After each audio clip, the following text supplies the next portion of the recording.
João capítulo 7, amém? Louvado seja o Senhor. Diz assim o texto: depois disso, Jesus começou a andar pela Galiléia, pois não queria passar pela Judéia, visto que os judeus procuravam matá-lo. Estava próxima a festa dos judeus, a festa dos tabernáculos. Então seus irmãos lhe disseram: retira-te daqui e vai para a Judéia, para que também os teus discípulos vejam as obras que fazes. Porque ninguém que procura ser conhecido age em segredo. Já que fazes essas coisas, manifesta-te ao mundo, pois nem seus irmãos criam nele. Então lhes disse Jesus: o meu tempo ainda não chegou, mas o vosso tempo está sempre presente.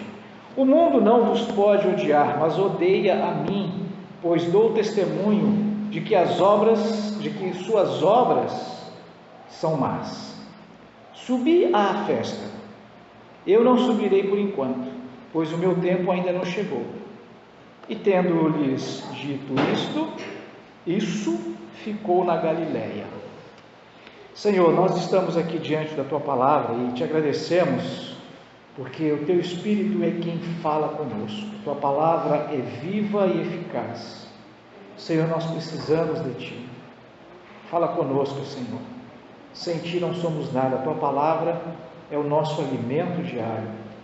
Sustenta-nos, fortalece-nos e renova-nos para o louvor da Tua glória. Amém. Meus irmãos, algumas palavras nesse texto aqui chamam bastante a atenção e a gente poderia talvez até pegar aqui uma palavra, um versículo e de um só a gente caminhar para outras direções, mas eu tenho esse compromisso com a igreja, eu tenho esse compromisso com a palavra de Deus, de procurar ver o que a Bíblia está dizendo, fazer essa exposição do texto e nos limitar a fazer algumas aplicações para nós. Eu não posso querer que o texto diga aquilo que ele não diz, né? E nem arrumar um pretexto para isso ou aquilo. E muitas das vezes é difícil a gente se manter nisso, porque às vezes até, né, de acordo com o nosso dia, de acordo com o nosso humor, a gente tem a tendência de ver isso ou ver aquilo. Inclusive eu estava vendo hoje um programa, negócio do cérebro lá, um programa bacana que tem no canal aí, como que é o nosso cérebro, eles dão um nome, tem um nome técnico, para quando a gente vê coisa ou ouve coisa que não existe. É muito comum e, por incrível que pareça, eles falaram sobre imagens religiosas, né? Então você já viu, olha, teve um tempo aí atrás que houve uma peregrinação num lugar, porque numa janela, não sei se quebrou, derramou alguma coisa que manchou o vidro, e aquela mancha do vidro, eles começaram a ver uma imagem de uma santa, e ali virou um lugar de peregrinação, né? Às vezes a gente pensa que ouviu alguma coisa, né? Então os nossos sentidos muitas vezes eles nos enganam, e às vezes somos levados a enxergar alguma coisa, a ver alguma coisa num texto bíblico que de fato ele não está dizendo. Mas o que isso aqui fala para nós? Estando aqui dentro desse contexto aqui, meus irmãos, a gente sabe que você que está acompanhando todos os dias, Jesus Cristo, no seu capítulo 6, capítulo 6 de João, quando Jesus faz ali o milagre da multiplicação, aí tem aquele discurso longo de Jesus, falando sobre o corpo e o sangue dele, que seria oferecido, e somente aqueles que participam do corpo e do sangue de Jesus é que de fato tem a vida eterna. E aí esse capítulo 6 ele é muito importante, porque vai falar da escolha de Deus, né? E é algo que muitas vezes nos deixa digamos assim, incomodados, para dizer um mínimo, mas ficamos incomodados, meus irmãos, porque a nossa mente, ela tem uma limitação muito grande, ela não consegue compreender essa misericórdia, essa bondade de Deus. E nós estamos, assim como você já dirigiu ou já andou, não sei, num carro com o pneu furado, né? Ele fica todo capenga, ele fica torto. Eu já contei isso aqui na igreja outras vezes, que eu fui salvo de um acidente de carro, porque o meu carro, nesse caso, ele estava desalinhado, bastante desalinhado, e se eu soltar, era soltar o volante, o carro ia para a direita mesmo, ele ia bastante mesmo, com muita ênfase, não é essa a palavra, mas enfim, para a direita. E numa viagem que eu cochilei no volante, eu estava bem à esquerda, e justamente pelo fato de eu estar à esquerda, quando eu cochilei, que eu não exerci mais a força no braço, o carro foi para o lado do barranco, e foi o que nos assustou. E a gente, né, se ele tivesse alinhadinho, ele ia reto, e ali na frente tinha uma curva. Eu estava numa rodovia, aquela que vai lá para o Belo Horizonte, lá Fernão Dias. Eu ia atravessar a curva e a carreta ia me pegar do outro lado, tranquilo, né? Mas porque eu tinha que corrigir o carro, senão ele ia para o lado errado. Nós somos assim, nós estamos sempre indo para o lado errado. É Deus que nos traz de volta para o rumo certo, é sempre Ele que vem atrás de nós, né? Às vezes a gente tem essa dificuldade da compreensão dessa doutrina, né? E agora, claro, muitas pessoas, muitos outros muito competentes, eu tenho certeza de que você já pesquisou na internet, você já ouviu pessoas muito competentes, mas eu estava imaginando, irmãos, uma outra situação, até para clarear para nós essa ideia. Imagina que você é uma pessoa, vimos agora tantas mortes, nem tantas, graças a Deus, mas tanta destruição das chuvas. Belo Horizonte principalmente sofreu muito mesmo, tá?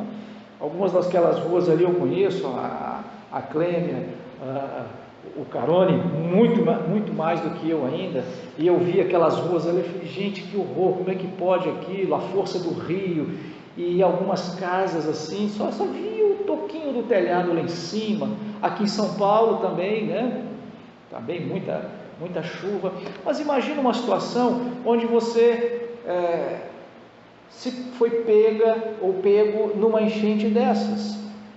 E aí, no dia anterior, a Defesa Civil foi lá, na verdade, você até ajudando a falar, gente, vamos sair porque a chuva vai cair, e olha, se vocês ficarem aqui, vai acontecer uma desgraça, vamos sair. Não, eu vou ficar aqui.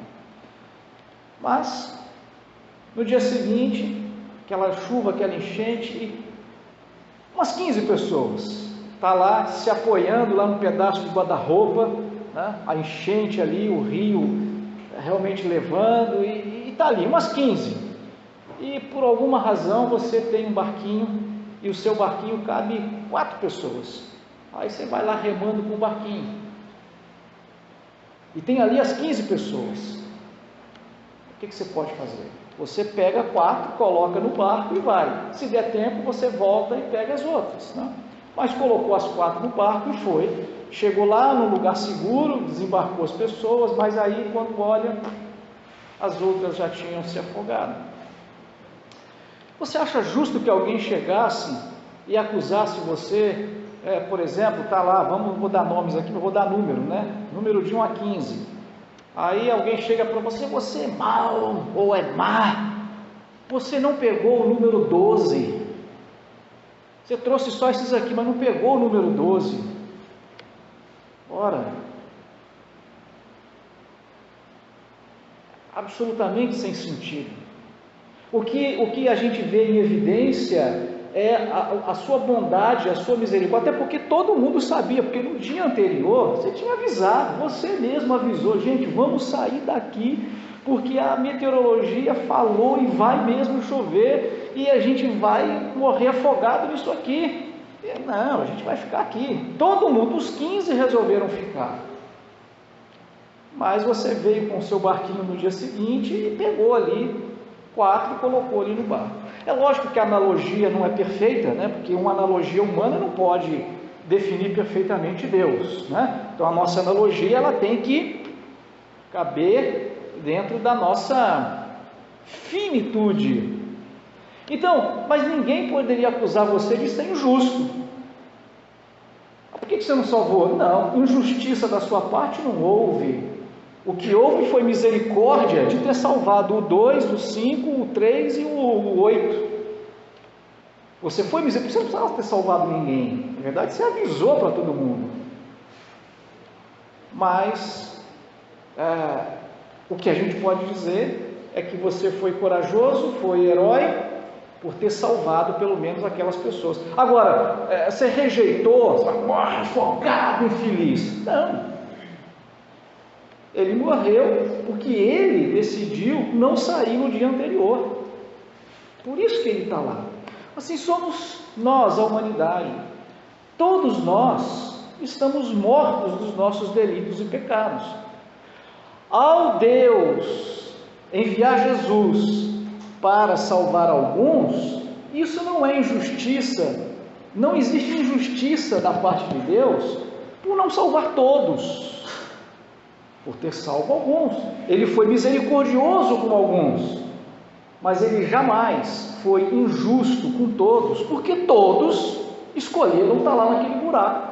Todos decidiram um dia antes, lá em Adão, todos decidiram negar Jesus, negar Deus. Somos pecadores, somos todos igualmente pecadores, se bem que eu sou pior do que todos os outros juntos, mas somos todos igualmente pecadores. Na sua misericórdia que Deus salva alguns. Essa mensagem João vem falando aqui no capítulo 6, dentre outras coisas, e agora ele chega aqui no capítulo 7. Jesus Cristo estava ali próximo da festa dos tabernáculos. Essa festa aqui é a festa dos tabernáculos. Provavelmente não, né? Mas é mais ou menos o nosso mês de outubro, e ela acontecia do dia 15 ao dia 21, 22 do mês, esses dias todos de festividades. Nessa época, todo judeu, eles iam, principalmente os homens, eles iam para Jerusalém, e lá eles ficavam morando, eles ficavam em barracas, né? A gente fala aqui como se fosse acampando, fazendo um camping, né? Então a cidade inteira ficava chapada de judeu de tudo quanto é lugar, e ali eles celebravam as comemorações, as celebrações que Deus havia determinado que eles fizessem. Nessa festa, era uma festa de agradecimento, de louvor a Deus pelas colheitas, né? Pela uva lá, pela colheita das uvas, né? Eles lembravam de todo o sustento que Deus deu a eles no deserto, por isso eles tinham algumas encenações, e às vezes eu acho que nós, protestantes, principalmente batistas, né, nós não praticamos muitas dessas encenações sacras. Eu não estou falando de teatro, como a gente muitas vezes fez teatro, não. Mas talvez a gente pudesse fazer isso e até talvez saindo pelas ruas, não imitando festividade judaica, não, nada disso, né? Mas isso serviria talvez até de proclamação do Evangelho, dentre outras coisas. Mas o que eles faziam? Acendiam tochas, né? Templo ali iluminado com muita luz, porque Deus havia protegido o povo no deserto, né? Você lembra lá de Êxodo? O texto diz que durante todo o período em que eles caminharam pelo deserto, de dia uma nuvem a proteger do sol, né? E você sabe que no deserto à noite a temperatura abaixo de zero, então à noite uma coluna de fogo para deixar as pessoas aquecidas, para iluminar, proteção, enfim, lá em Êxodo, aliás, né, no Pentateuco, para eu ser assim mais sem risco de errar o endereço, conta essas histórias. Então, nessa festa dos tabernáculos, eles estavam lembrando de todas essas coisas. Mais tarde, aqui, capítulo 8, capítulo 9, Jesus vai fazer referência a essa parte aqui dessa festa, né? Porque ele vai falar, né? Quem tem sede, vem a mim e beba. Ou seja, ele, assim como o vinho matava a sede das pessoas, ele é o que ia matar a sede espiritual das pessoas. Ele vai dizer um pouquinho depois na noite: eu sou o pão da vida. Ele vai dizer: eu sou a luz do mundo. Então, quando os discípulos e os judeus todos ali que estavam ouvindo Jesus no meio daquela festa, Jesus estava falando para ele: olha, essa encenação que vocês estão fazendo, isso tudo eu sou, na verdade, aquilo que de fato essas coisas representam. Mas aqui, meus irmãos, eles estavam então próximos dessa festa. Jesus ali na região da Galileia, ele estava um pouco distante de Jerusalém, né? Se a gente fosse imaginar um mapa assim aqui, o mapa na parede aqui, então a gente localizaria a Galileia acima no nosso mapa e um pouquinho abaixo aqui a cidade de Jerusalém. Eles estavam então naquela região da Galileia, alguns dias de viagem até chegar a Jerusalém, e o povo estava embarcando para ir para Jerusalém. Provavelmente os próprios irmãos de Jesus, os irmãos consanguíneos de Jesus aqui, Tiago, José, Judas,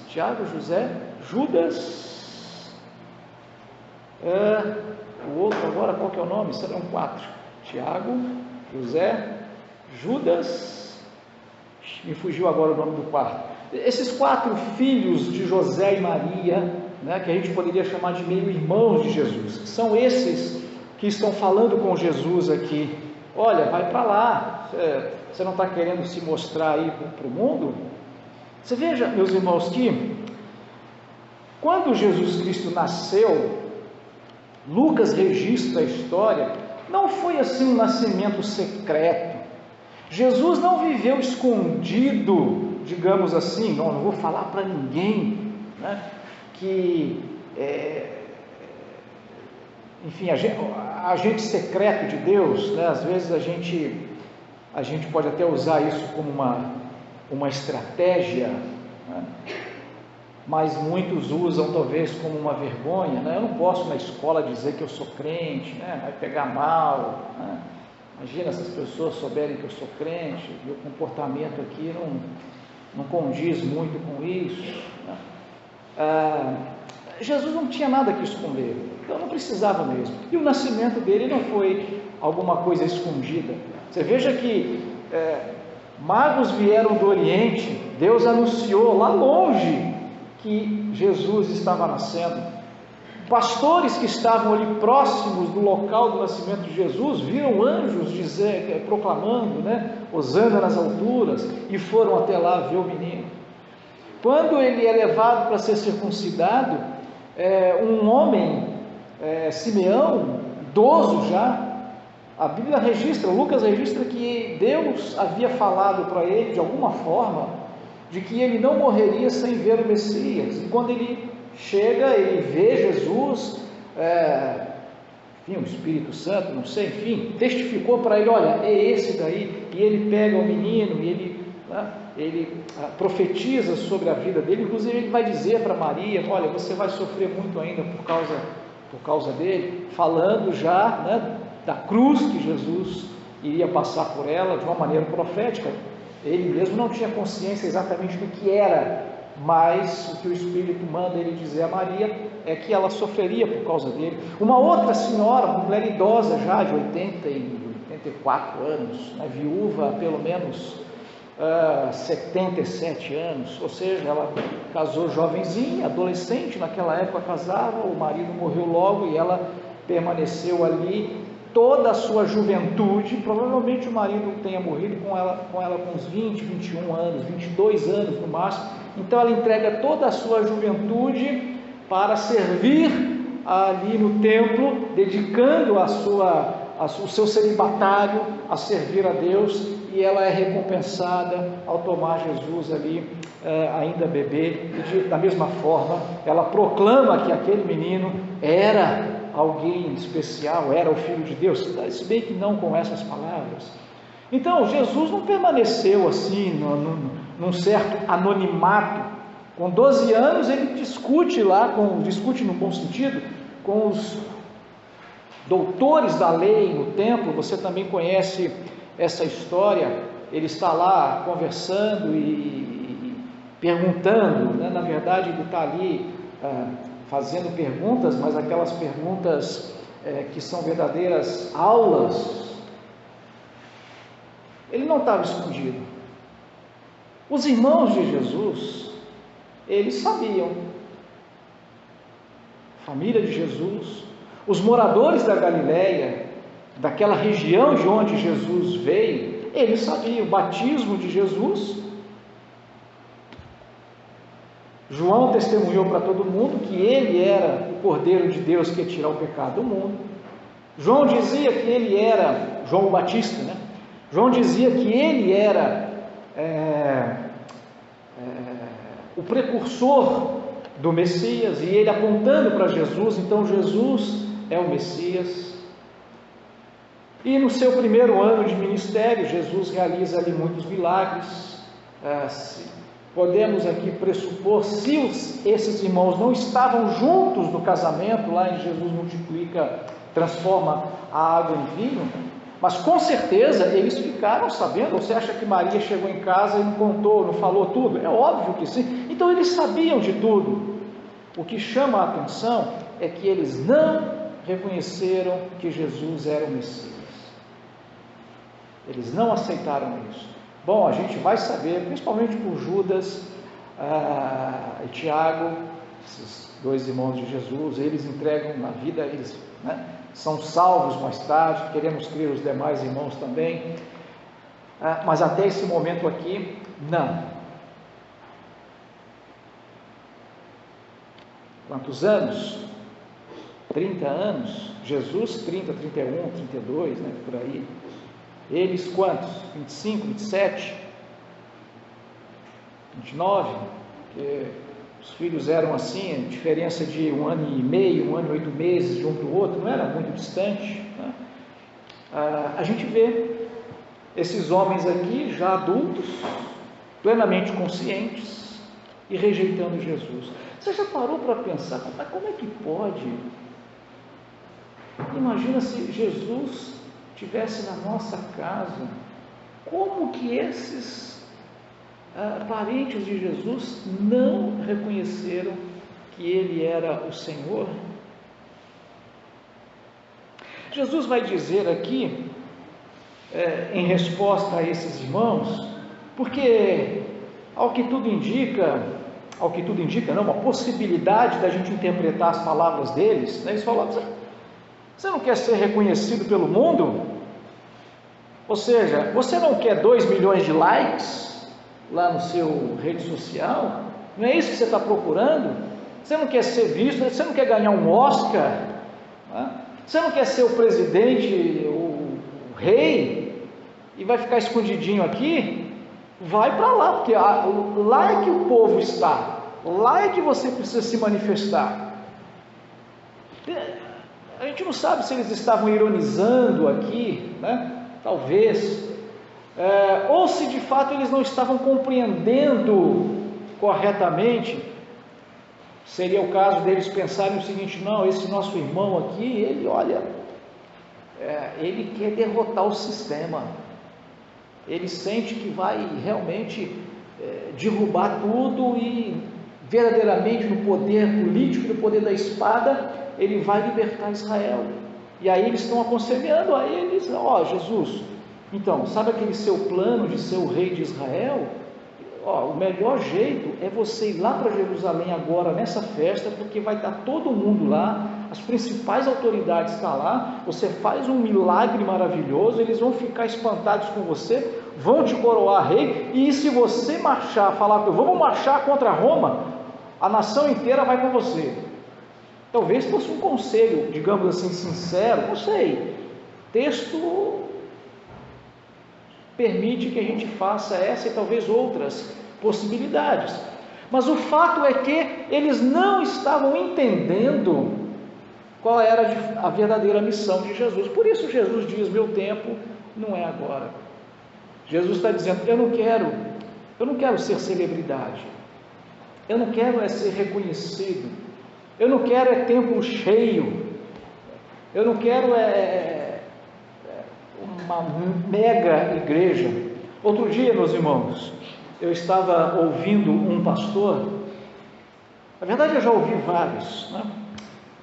Mas um assim que me chamou bastante atenção. Eu estava nesses encontros dos pastores aí e tal, e esse que foi convidado para falar, eu falei: puxa vida, a história de vida dele, da igreja dele, ela tem um começo muito semelhante aqui ao nosso aqui, mas hoje a gente continua mais ou menos com a mesma quantidade de membros de 15 anos atrás, ou 12 anos atrás. E a igreja desse outro pastor hoje está com mais de 3.000 arrolados, fora os visitantes. E se você ver, olha os globais que vão até lá, a igreja num dos bairros mais ricos de São Paulo, vai muita gente cheia da grana, gente que vai para Miami como a gente vai para Camburi, vai assim, vai e volta. Eu vou ali comprar um tênis, ele vai lá em Miami, compra o tênis e volta assim, vai hoje e volta amanhã, é assim, é esse naipe aí. Aí eu fico pensando: Senhor, por que o evangelho é o mesmo, né? Por que uma coisa que é um tanto quanto óbvia é porque São Paulo tem o quê? 16 milhões de habitantes, aqui tem 6.000, né? Então é óbvio que vai ter muito mais gente lá. Essa é a primeira, não é só por isso, né? Essa é a primeira hipótese que a gente entende para essa realidade que nós temos aqui. É o que eles estavam falando para Jesus: Jesus, você não quer ser o rei de Israel? Fica aqui, ninguém vai te ouvir, você tem que ir para Jerusalém, você tem que ir para lá, porque lá é que está a maioria das pessoas, aqui ninguém vai te ouvir. Jesus repreende a eles e fala: olha, meu tempo não é agora, o tempo de vocês o meu tempo não é o mesmo tempo de vocês. Faz a gente lembrar, né, daquele texto que diz: há tempo para todas as coisas, né? Há tempo de chorar e tempo de se alegrar, né? Há tempo de abraçar e tempo de desabraçar, se bem que não é desabraçar, mas enfim, né? Há tempo de plantar e tempo de colher. A nossa vida aqui debaixo do sol, ela é feita realmente desses ciclos, né? E interessante, meus irmãos, eu recebi um vídeo outro dia aqui nessas redes sociais, falando a respeito disso, né? A gente só valoriza alguma coisa, por exemplo, você valoriza um alimento quando você passa fome. Você já percebeu, às vezes, né, você rejeita um alimento que alguém que está passando fome aí, olha, comeria muito mais. Às vezes nós falamos para os filhos, né? Porque nós que fomos pobre Jó, né, como dizia minha avó, né, eu fui comer queijo prato pela primeira vez, eu acho que eu tinha eu fui comer o queijo prato uma única vez, depois nunca mais comi, até eu me tornar um adulto, né? Eu tinha uns 8 anos, 9 anos, que eu fui à casa de um colega e tinha lá um queijo prato e eu comi. Que coisa maravilhosa, né? Os meus filhos não gostam de queijo prato. Que tem? Aí a gente, né, a gente pensa assim, bom, se bem que eles comem sim, né? Não é tanto não, né? Mas a gente valoriza realmente quando não tem. Por isso às vezes é necessário a gente passar por um momento de sofrimento. Às vezes é necessário a gente sofrer uma decepção com alguém querido, porque aí a gente vai valorizar depois a reconciliação, a gente vai valorizar a vida do outro. Às vezes é necessário passar por uma doença para valorizar a vida, né? Para viver melhor. Você pode ter certeza, todo mundo que quase morreu né? Depois que recupera 100% ali da sua saúde, essa pessoa muda. Eu já ouvi de pessoas, de empresários, que só viviam correndo atrás do dinheiro, e opa, eu percebi que dinheiro não é tudo. E, enfim, são esses, né, verões e invernos que fazem com que a gente valorize outras coisas. Nós estamos sujeitos a essas questões desse tempo. Jesus está falando aqui alguma outra coisa mais ou menos nesse sentido. Eu quero encerrar aqui, meus irmãos, lembrando de duas coisas. A primeira é que, de fato, sim, Jesus, a gente vai ver na sequência, depois Jesus vai lá para Galiléia, mas Jesus tinha o tempo dele, e o tempo dele não era esse desta festa, mas não apenas a questão de tempo, não era esse o propósito de Jesus, como os irmãos estavam achando, de ser uma celebridade, de ser um rei político. Não, Jesus estava falando do reino espiritual. Jesus estava falando de outra coisa completamente diferente. Jesus estava falando de uma loucura, como nos diz Coríntios, né? A loucura de morrer para viver, a loucura de perder para poder ganhar. É essa loucura que eles não entendiam. Queria também lembrar de algo muito prático aqui para nós. Quando eu me toquei aqui desse detalhe dos discípulos, irmãos de Jesus, tendo convivido com Jesus por tantos anos e ainda não criam nele, eu falei, quantas vezes nós temos familiares nossos, filhos têm pais não convertidos, pais têm filhos ainda não crentes, esposa, o marido não é convertido e vice-versa. Nós temos irmãos, nós temos, enfim, mas muitas vezes pessoas que vivem na nossa casa, estão ali conosco, ou se não vive dentro da mesma casa, vive na família, né? Existe essa proximidade afetiva muitas vezes, e eles não conseguem compreender a compreensão que nós temos tido do Evangelho. É claro, irmãos, como você, muitas vezes eu também me desespero com relação a isso.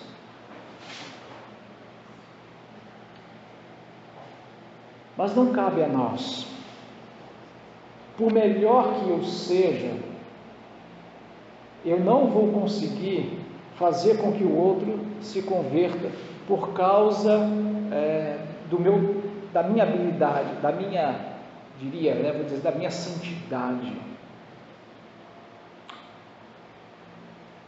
Nós precisamos entender isso em primeiro lugar, a soberania de Deus, e nós não podemos questionar essa soberania de Deus. Ninguém pode ir a Jesus se o Pai não enviar. É Deus que envia. Apesar de, meus irmãos, eu não ser fatalista, porque eu defendo mesmo, quando falarmos sobre a confissão de fé, né, que nós precisamos ter esse documento e tal, é lógico, a gente vai falar sobre essas questões, mas apesar de eu defender uma confissão de fé, vou dizer, reformada, eu creio que Deus, a própria Bíblia diz, Ele é o Senhor do tempo e da hora. O tempo de Deus não é o nosso tempo, e na verdade Deus não está preso ao tempo. E você lembra de Volta para o Futuro? Aquilo para Deus é fichinha. E aí eu tenho essa expectativa, essa certeza, essa confiança, e é com essa confiança que eu continuo intercedendo por todos os meus familiares, porque se hoje, no meu tempo aqui, no meu Cronos, o livro da vida já está fechado, todos os nomes que Deus colocou no livro da vida, o livro já está fechado, no meu Cronos. O que vai acontecer no futuro é que Jesus vai voltar e Ele vai abrir o livro, Ele vai chamar nome por nome. O nome que Ele chamar vai para o céu, o que Ele não chamar, um abraço. Mas o meu Deus, Ele é poderoso para entrar numa máquina do tempo voltar lá antes daquele dia de fechar o livro e adicionar um nome a mais ali. Por isso eu oro a Deus, coloca o nome de fulano, coloca o nome de Beltrano. Senhor, eu creio que o Senhor pode salvar, e eu vou morrer, se Jesus não voltar antes, crendo que Deus é poderoso para fazer isso, porque aqui, um ano antes, arredondando talvez, os irmãos de Jesus, que conviveram com Jesus, que viram os milagres de Jesus, não acreditavam nele. Pouco tempo depois, não somente acreditaram, como se tornaram líderes da igreja. Tiago vai ser, digamos assim, um bispo. Se a gente fosse comparar, fazendo uma comparação mal comparada, o Papa, alguém que há meses, a gente pode colocar assim meses, vamos colocar aí 36 meses, 48 meses, nós estamos falando de 3, 4 anos, não acreditava em Jesus. E se a minha interpretação desse texto estiver certa, estava até zombando dele. Você não quer esse seu maioral? Vai para lá, ó, seu estrela, seu youtuber, influencer, assim que fala hoje. Talvez falando assim, estou aqui trazendo a minha ideia aqui, talvez 2, 3 anos antes, zombando dele. Mas pouco tempo depois ele estava lá entregando, eles entregaram a vida a Cristo e se tornaram líderes na igreja. Deus é poderoso, meus irmãos. O nosso tempo não é o tempo de Deus. Então, oremos, intercedamos pelos nossos familiares, mas nos coloquemos com humildade debaixo da soberania de Deus, que nós possamos clamar e crer, e pedir a Deus: Senhor, é verdade, eu sei que o Senhor só vai para o céu quem tiver o nome no livro da vida, se o nome de fulano, Beltrano não tiver aí, Senhor, vamos voltar lá e a gente põe o Senhor põe o nome dele lá, e aí a gente volta para o futuro, e glória a Deus. Oremos.